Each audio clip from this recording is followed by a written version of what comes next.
കൊച്ചേട്ടന്റെ കത്ത്. AC റോഡിലെ കായലും പായലും. പ്രിയ DCL കൂട്ടുകാരെ, ഞങ്ങളുടെ കാർ ചങ്ങനാശ്ശേരി പെരുന്നകവലയിൽ നിന്നും ആലപ്പുഴ റോഡിലേക്ക് കയറി. കുറച്ചുനാൾ മുമ്പ് വരെ ആലപ്പുഴ ചങ്ങനാശ്ശേരി റോഡ് എന്ന AC റോഡ് യാത്രാക്ലേശത്തിന്റെ പര്യായപദമായിരുന്നു.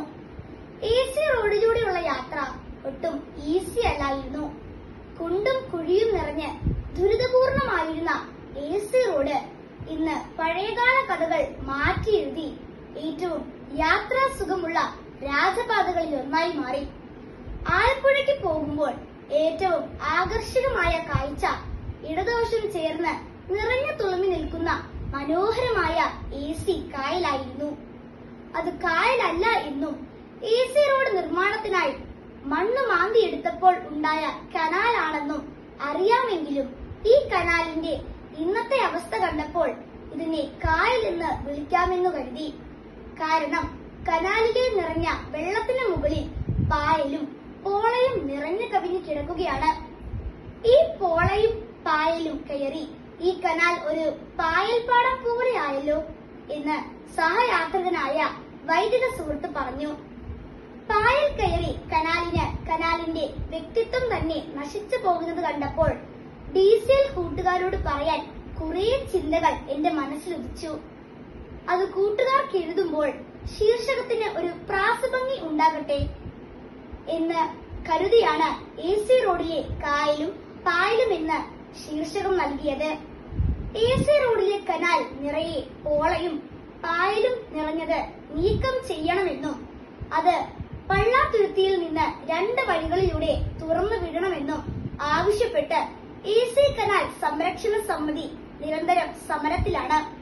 പള്ളാത്തുരുത്തിയിൽ നിന്ന് പൂക്കൈത ആറ്റിലൂടെ തോട്ടപ്പള്ളി സ്പിൽവേയിലേക്കും പുന്നമടക്കായലിലൂടെ വേമനാട്ട് കായലിലേക്കും ഈ പോളയും പായലും ഒഴുക്കി വിടാമെന്നും അങ്ങനെ കനാൽ തീര നിവാസികളുടെ ജീവിതം സുരക്ഷിതവും ആശ്വാസകരവും ആക്കാമെന്നും നാടിന്റെ നന്മയ്ക്കായി യത്നിക്കുന്ന കനാൽ സംരക്ഷണ സമിതി നിർദ്ദേശിക്കുന്നുണ്ട്. ഇതോടൊപ്പം വേമ്പനാട്ട് കായലിലെ പായൽ തിന്നു തീർക്കാൻ സർക്കാർ ലാറ്റിൻ അമേരിക്കയിൽ നിന്നും ഇറക്കുമതി ചെയ്ത നയോകിറ്റിന എന്ന വണ്ടുകളെ AC കനാലിലെ പോളകളിലേക്ക് കയറ്റിവിടാനുള്ള പദ്ധതിയും ചർച്ചകളിലുണ്ട്. കൂട്ടുകാരെ, നമ്മുടെ ചിന്താ വിഷയം ഇതിനോട് ചേർത്ത് വായിക്കണം. റോഡ് പണിയാൻ മണ്ണെടുത്തപ്പോൾ രൂപപ്പെട്ട കനാലാണെങ്കിലും വെള്ളം നിറഞ്ഞ AC കനാൽ തീരത്തൂടെയുള്ള യാത്ര പകലും രാത്രിയിലും സുന്ദരമായ ദൃശ്യവിരുന്നാണ്. പോള പൂക്കുന്ന കാലത്ത് പകൽ യാത്രക്കാർക്ക് ഈ സുന്ദര കാഴ്ച അവർണ്ണനീയം തന്നെ. എന്നാൽ പോളപ്പൂക്കൾ ചീയുമ്പോൾ ഉണ്ടാകുന്ന ദുർഗന്ധം ചീറിപ്പായുന്ന യാത്രക്കാർ അറിയുന്നില്ല. ഇരുകരയിലെയും സാധുക്കളായ നിവാസികളാണ് അനുഭവിക്കുന്നത്. ഇനി AC കനാൽ നമ്മുടെ വ്യക്തിത്വം തന്നെയാണെന്ന് ചിന്തിക്കുക. നല്ല തെളിനീർ നിറയുമ്പോൾ കനാൽ ഏറ്റവും പരിസ്ഥിതി സുരക്ഷിതമാകുന്നതുപോലെ മാലിന്യം കലരാത്ത വ്യക്തിത്വങ്ങൾ സമൂഹത്തിന് ശ്രേഷ്ഠ സമ്പത്താണ്. എന്നാൽ പല കുട്ടികളുടെയും വ്യക്തിത്വത്തിലേക്ക് പായലും പോളയും പോലെ ചില സൗഹൃദങ്ങളും അതുവഴി ചില പുതിയ സ്വഭാവങ്ങളും കടന്നു കയറുന്നുണ്ട്. ആദ്യമൊക്കെ പോളപ്പൂക്കൾ പോലെ അതിൽ പലതും ആകർഷകമായി തോന്നുമെങ്കിലും പോളപ്പൂക്കൾ ചീഞ്ഞ് ദുർഗന്ധം പടർന്ന് സമീപവാസികൾക്ക് ജീവിതം അസഹ്യമാക്കുന്നത് പോലെ നമ്മിൽ പലരുടെയും സ്വഭാവം മോശമായി മാറുന്നുണ്ട്.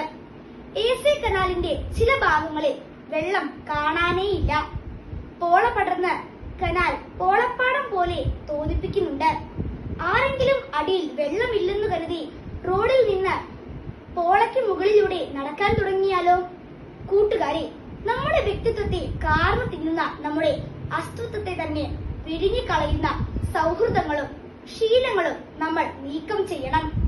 കനാൽ സംരക്ഷണ സമിതി പോലെ നമ്മുടെ ചുറ്റും മാതാപിതാക്കളും ഗുരുജനങ്ങളും നിർദ്ദേശങ്ങളുമായി വരുമ്പോൾ ഹൃദയം തുറന്ന് സ്വീകരിക്കാം. ദുശ്ശീലങ്ങളെ പാടി നശിപ്പിക്കുന്ന ശേഷിയുള്ള നല്ല മൂല്യങ്ങളുടെയും ഉറച്ച ബോധ്യങ്ങളുടെയും നയോകിറ്റിന വണ്ടുകളെ നമ്മുടെ ഉള്ളിലേക്ക് തുറന്നു വിടാം.